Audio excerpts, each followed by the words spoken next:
Hello guys, हम देखने वाले हैं वीडियो इंडिया के जो है रतन टाटा। उनकी ना वो बायोग्राफी उन्होंने हाँ बनाई है। हाँ। तो देखते हैं किस केस स्टडी उन्होंने की है, तो क्या किया है या उसमें क्या है। तो पहले वीडियो देखते हैं, फिर एंड पे करते हैं बात। हाँ हमारे से जुड़े रहिए। प्ले। मिस्टर रतन टाटा एक नाम जो भारत की आन बान शान और बिजनेस का भगवान है। बाकी बिजनेसमैन ने बिजनेस किया ये देख के कि कौन सा सेक्टर अच्छा, कौन सा प्रोडक्ट अच्छा, किस में माल बनेगा, किस में पैसा बनेगा। रतन टाटा जी ने बिजनेस किया ये सोच के ऐसा क्या काम करूं जिसकी देश को जरूरत है, कौन सा प्रोडक्ट कौन सी इंडस्ट्री में जाऊं जिससे देश का भला हो। बाकी बिजनेसमैन अपना बैंक बैलेंस और नेटवर्थ बढ़ाने की रेस में रहे और रतन टाटा जी रहे भारत का मान सम्मान बढ़ाने की रेस में। आज की वीडियो श्री रतन टाटा जी को समर्पित है, जो कि उन्होंने भारत के बिजनेस जगत में और समाज में किया।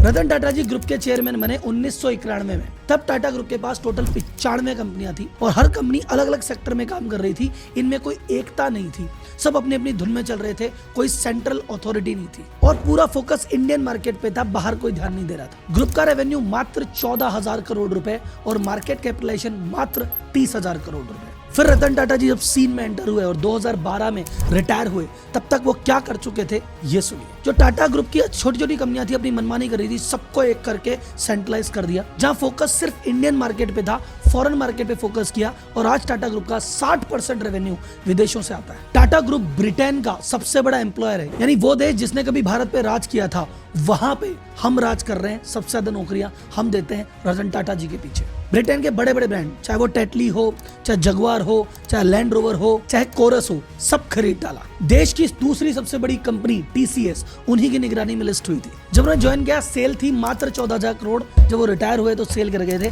5.25 लाख करोड़। जब उन्होंने ज्वाइन किया, मार्केट कैप 30,000 करोड़ था। आज की रेट में टाटा ग्रुप देश का सबसे बड़ा ग्रुप है, 25 लाख करोड़ मार्केट कैप के साथ। पर उन्होंने ये किया कैसे, उनकी क्या लेगेसी रही इंडिया और वर्ल्ड में। और ये तो रही बिजनेस की बात। बिजनेस के अलावा पर्सनल जिंदगी में कैसे थे, उससे रिलेटेड कुछ किस्से, कुछ कहानियां, जो चैरिटी करते थे, जो हम्बल थे, उसके किस्से सुनेंगे इस वीडियो में। अगर आप श्री रतन टाटा जी से प्यार करते हैं, उनका सम्मान करते हैं, तो इस वीडियो को लाइक जरूर करना, क्योंकि मैं चाहता हूं कि रतन टाटा जी आज हमारे बीच जब नहीं रहे और उन पे मैं एक वीडियो कर रहा हूं, तो ये मेरी वीडियो मेरे चैनल के आज तक जितनी भी 500-600 वीडियो गई है, उन वीडियो में सबसे मोस्ट लाइक वीडियो होनी चाहिए। और ये मेरे लिए बड़े गर्व की बात होगी कि मेरे चैनल का सबसे लाइक वीडियो रतन टाटा जी के बारे में है। वीडियो को लाइक जरूर करना। ये रतन टाटा जी के एक फैन की बाकी फैन से हाथ जोड़ के रिक्वेस्ट। रतन टाटा जी के पूरे जीवन की महत्वपूर्ण घटनाओं को एक बार देखते हैं। तो जनता जनार्दन की जय बोलते हुए करते हैं भारत के सबसे महान व्यक्तित्व के जीवनी की शुरुआत की कौन कौन से इंपॉर्टेंट पल में क्या क्या चीजें हुई।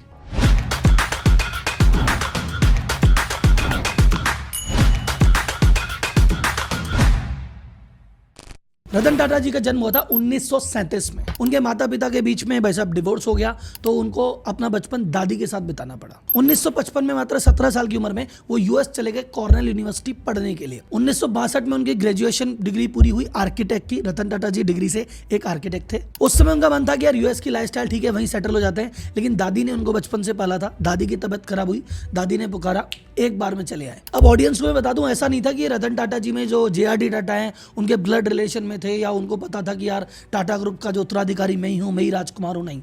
और उन्होंने ऐसा करने का क्लेम भी नहीं किया। उन्होंने अपने हिसाब से अपना काम कर रहे थे। आईबीएम से उनको ऑफर मिला और वो आईबीएम में नौकरी करने की सोच रहे थे। जेआरडी टाटा की महानता थी, उन्होंने कहा नहीं यार, तुम तो टाटा ग्रुप से कहीं ना कहीं जुड़े हो, प्लीज ज्वाइन, और टाटा जब तक इंडिया में रहोगे टाटा ग्रुप में ही काम करोगे। 1963 में जब वो 26 साल की उम्र थे, विधिवत रूप से टाटा ग्रुप में एंट्री की। तो सबसे पहले टाटा ग्रुप में जब एंटर हुए, 6 महीना उन्होंने टाटा मोटर में ट्रेनिंग की। उसके बाद चले गए टिस्को, जो आज की डेट में टाटा स्टील नाम से जानी जाती है। 6 महीना वहां ट्रेनिंग की। ट्रेनिंग के बाद वही टाटा स्टील में एक टेक्निकल ऑफिसर की हैसियत से उन्होंने ज्वाइन किया, काम चालू किया। 1969 में 4 साल बाद वो ऑस्ट्रेलिया चले गए ग्रुप का रिप्रेजेंट करने, कि टाटा ग्रुप का एक मेंबर चाहिए था, तो ऑस्ट्रेलिया गए और टाटा ग्रुप का प्रतिनिधित्व किया। 1970 में कुछ समय के लिए उन्होंने टीसीएस में भी काम किया था। 1971 में उनको नेल्को का डायरेक्टर बनाया गया। नेल्को एक तरह की लॉस मेकिंग फर्म थी और टाटा ग्रुप ने उम्मीद छोड़ दी थी कि इसमें कुछ हो सकता है, पर रतन टाटा जी ने उसको भी ट्रांसफॉर्म किया और कंपनी को बदल दिया। और वहां जेआरडी टाटा को दिखा, रहे यार इस लड़के में कुछ बात है। नेल्को की सफलता के बाद 1971 में टाटा सन्स जो उनकी प्राइमरी कंपनी है उसमें इनको डायरेक्टर बनाया गया। 1975 में हार्वर्ड बिजनेस स्कूल से एडवांस मैनेजमेंट का प्रोग्राम किया। 1981 में बने टाटा इंडस्ट्रीज के डायरेक्टर और वहां पे इन्होंने क्या किया, टाटा ग्रुप का जो थिंक टैंक है जो प्लान करता है कि अब किस नए सेक्टर में आना, अब क्या करना चाहिए और हाईटेक बिजनेस में घुसना, इन्होंने नींव रखी थी उसकी 1981 में। 1983 में इन्होंने लॉन्च किया टाटा सॉल्ट, जो देश का नमक है, वो देश के हमारे लाल ने लॉन्च किया था। 1986 में एयर इंडिया के चेयरमैन बने कुछ समय के लिए और फाइनली 25 मार्च 1991 को इनको टाटा ग्रुप के अधिकृत रूप से चेयरमैन बन गए। और ये डेट मुझे बहुत अच्छी लगी क्योंकि 24 मार्च को मेरा भी बर्थडे है, यानी जब मैं 2 साल 1 दिन का था तब रतन टाटा जी टाटा ग्रुप के चेयरमैन बने थे। एक कोइंसिडेंस बताता हूँ, इसी के 10 दिन बाद 4 अप्रैल 1991 को आनंद महिंद्रा जी महिंद्रा ग्रुप में एंटर हुए थे। अब आप बोलेंगे राहुल जी देखो राजगद्दी पे बैठ गए राजकुमार। सर जी 1991 इस पीरियड को समझना, इंटरनल एक्सटर्नल दोनों तरफ हाहाकार मचा हुआ था। सबसे पहले बात करते हैं एक्सटर्नल हाहाकार की। एक्सटर्नल मतलब उस समय देश की इकोनॉमी खुली थी। देखो 91 के पहले देश की इकोनॉमी बंद थी तो क्या था, लाइसेंस राज था कि अच्छा हर प्रोडक्ट बनाने का हर कंपनी को लाइसेंस मिला हुआ था कि अच्छा ये आदमी ये बनाएगा, ये आदमी ये बनाएगा, कुछ भी बना ले, कैसा भी बना ले, किसी भी रेट पे बेचे, माल तो बिक ही रहा था। तो उस समय टेंशन नहीं थी, कंपटीशन नहीं था और सब अपना काम राजी खुशी कर रहे थे। 1991 में जब अर्थव्यवस्था खुल गई तो विदेशी कॉम्पिटिटर भी आए और देसी लोगों को भी खुला मैदान मिल गया। उस समय 91 के पहले जितने भी पुराने ग्रुप थे जो फल फूल रहे थे, 91 के बाद सब साफ हो गए, आप नाम ही नहीं सुनते। आप नाम टाटा ग्रुप का इसलिए सुन रहे हो, महिंद्रा ग्रुप का इसलिए सुन रहे हो, बिरला ग्रुप का इसलिए सुन रहे हो, बजाज ग्रुप का इसलिए सुन रहे हो क्योंकि इन 4 के जो लीडर थे विजनरी थे, इन्होंने ग्रुप को संभाल लिया। उस समय 91 के पहले इनके आसपास के जो थे सब चले गए काल के काल में, तो इन 4 लीडर ने देश को संभाल लिया। ये तो था एक्सटर्नल, क्योंकि उस समय विदेशी कंपनियों से भी लड़ना था और बाकी सबसे भी लड़ना था और मैदान खुल गया था। इंटरनल चैलेंज तो और खतरनाक था। इंटरनल चैलेंज ये था कि साहब उस समय टाटा ग्रुप की अलग अलग कंपनियां थी, 95 कंपनियां मैंने आपको बताया। हर कंपनी में एक ना एक ऐसा बंदा बैठा था जो उस कंपनी को अपने हिसाब से चला रहा था, टाटा ग्रुप से कोई लेना देना नहीं था क्योंकि इनके पहले जो बॉस थे वो थे JRD Tata. Imagine conducting every part of your research. T ने खरीदा, टाटा टी छोटी कंपनी थी, टेटली बड़ी कंपनी थी, तो छोटी कंपनी ने बड़ी कंपनी खरीद लिया और इंडिया ने ब्रिटिश कंपनी को खरीद लिया। तो भाई साहब एक तो बाजार में हल्ला मच गया कि ये क्या हो गया, और इनको देख के बाकी बिजनेस में कॉन्फिडेंस आया कि यस हम भी बाहर जा सकते हैं, हम भी बाहर अपना बिजनेस फैला सकते हैं, हम भी एक्सपोर्ट कर सकते हैं, हम भी ब्रांड खरीद सकते हैं। तो ये जो शुरुआत है ना इंडियन कंपनी की डोमिनेंस की, फियरलेस होने की, निडर होने की, ये रतन टाटा जी की देन है। उसी साल सन 2000 में इनको मिला पद्म भूषण, जो कि भारत का तीसरा सबसे बड़ा सम्मान है। 2004 में ये लेके आया TCS का IPO। TCS में आया था 1970 में इन्होंने काम किया था, इनको पता तो था कंपनी क्या है उसका। उस समय इन्होंने IPO किया और आज की डेट में TCS देश की दूसरी सबसे बड़ी कंपनी है। टाटा ग्रुप की जितनी भी कंपनियां हैं उनमें 90% प्रॉफिट अकेली TCS देती है। 2006 में लॉन्च किया DTH service Tata sky.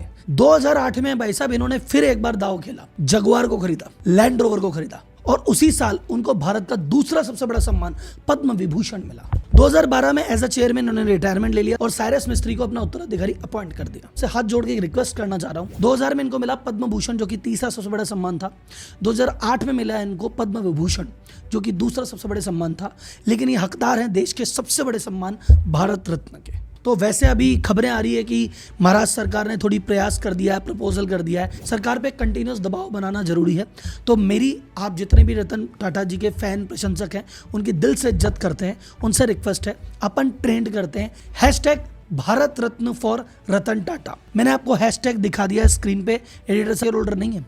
Tata group के जो सबसे बड़े शेयर होल्डर है वो है टाटा ट्रस्ट, यानी इस टाटा ग्रुप जितना भी पैसा कमाता है उसका डिविडेंड जाता है टाटा सन्स में, और टाटा सन्स का जितना भी पैसा आता है उसका सबसे बड़ा शेयर होल्डर है टाटा ट्रस्ट, और वो पूरा पैसा समाज सेवा पे खर्च होता है। तो टेक्निकली देखा जाए तो टाटा ग्रुप में जो ओनर है वो ट्रस्ट है, कोई व्यक्ति नहीं। रतन टाटा जी ने कोरोना से फाइट के लिए 500 करोड़ रुपए का दान दिया था। 2008 में जब ताज पे अटैक हुआ था, कोई और प्लेयर होता तो कहता जी भैया दूर रहो, यहाँ पे आतंकवादी, हम सेफ रहे। रतन टाटा जी उस समय सड़क पे खड़े रहे थे, जब तक आतंकवादी रहे थे और ऑपरेशन चल रहा था रतन टाटा जी खुद वहां पे पूरी स्थिति को मॉनिटर कर रहे थे, और वहां पे जो भी व्यक्ति जख्मी हुआ, जिसको भी ट्रॉमा हुआ, चाहे वो होटल का बंदा था या होटल के आसपास वाला या कोई भी XYZ, सबके लिए आज तक भी वो सर्विसेज चला रहे हैं। उसके लिए अलग से ताज पब्लिक सर्विस ट्रस्ट बनाया है जो कि होटल और उसके आसपास के जो व्यक्ति हैं उनकी सेवा के लिए आज भी काम कर रहा है। अगर आपका घर हो 1000, 2000, 5000 करोड़ का या ऑफिस हो, इतने महंगे घर ऑफिस में अगर कोई आवारा कुत्ता आ जाए तो आप क्या करेंगे? आप बोलेंगे अरे सर मैं गार्ड रखूंगा, मैं भगा दूंगा उसको, ये कर दूंगा। रतन टाटा जी ने एक बार बॉम्बे हाउस में देखा यार आवारा कुत्ते घूम रहे हैं, तो उन्होंने कहा अरे यार ये बेचारे कहाँ कहाँ खाते होंगे। उन्होंने बॉम्बे हाउस में अलग से व्यवस्था कराई है कि जहाँ पे आवारा कुत्तों के लिए एक जगह बनाई है कि यहाँ पे आके वो रह सकते हैं, उनके खाने की व्यवस्था वो करते हैं। कुछ लोग कहते हैं कि अजी साहब बिजनेस में अगर बड़ा बनना है तो भैया स्मोकिंग करनी पड़ती है, शराब पीनी पड़ती है, पार्टियों में जाना पड़ता है। देश का सबसे सम्मानीय व्यक्ति और देश के सबसे बड़े ग्रुप को बनाने वाला खुद कभी स्मोकिंग नहीं की, कभी ड्रिंकिंग नहीं की, वो सिंपल टी टोटलर थे। इनकी डॉग रिलेटेड एक स्टोरी और भी है। इनको जब ब्रिटेन की महारानी ने बुलाया कि तुमको सर रतन टाटा जी की उपाधि देंगे, उस दिन पर्टिकुलर डे जब सम्मान होने वाला था ये वहाँ पहुंचे नहीं। तो पता पड़ा क्यों नहीं पहुंचे, तो पता चला इनके एक डॉग की तबीयत खराब थी। इन्होंने कहा इसका ध्यान रखना जरूरी है, अवार्ड तो आते जाते रहते हैं। तो एक सिंपल डॉग की सेवा करने के लिए ब्रिटेन का अवार्ड ठुकरा दे, वो है रतन टाटा। रतन टाटा जी बिजनेस के भगवान है और वो मैं हमेशा कहता हूँ। और उसका एक प्रूफ और है, एक जो MCA सरकारी संस्था है, मिनिस्ट्री ऑफ कॉर्पोरेट अफेयर्स, जो इस पे प्लान करती है कि भैया ये जो कंपनीज हैं इनका काम वो देखती है, उसको डिजिटलाइज करने का प्रपोजल आया। वो प्रपोजल दिया गया TCS को। तो TCS ने एक प्रपोजल दिया कि डिन नंबर इशू करेंगे, डायरेक्टर आइडेंटिफिकेशन नंबर। जो भी व्यक्ति प्राइवेट लिमिटेड में है उस सबके पास डिन है। देश का सबसे पहला डिन जो कि 00001 है, रतन टाटा जी के नाम पे है। अब किससे कहानी तो और भी। वाह रे वाह, लाजवाब वीडियो थी भाई, बड़े मज़े की वीडियो थी। तो काफ़ी इंफॉर्मेटिव थी कि भाई रतन टाटा किस तरह से इंडिया के वो बहुत बड़े बिजनेसमैन बने और बहुत ही अच्छे इंसान भी थे, और अभी वो इस दुनिया में नहीं है। तो मैंने सुना हुआ था, मैंने कहा टाटा स्काई, मतलब वो टाटा के नाम से आया ना, तो टाटा स्काई मैंने भी सुना हुआ टाटा नमक भी सुना हुआ मैंने, साल्ट, और टाटा गाड़ियाँ भी। वाह रे वाह।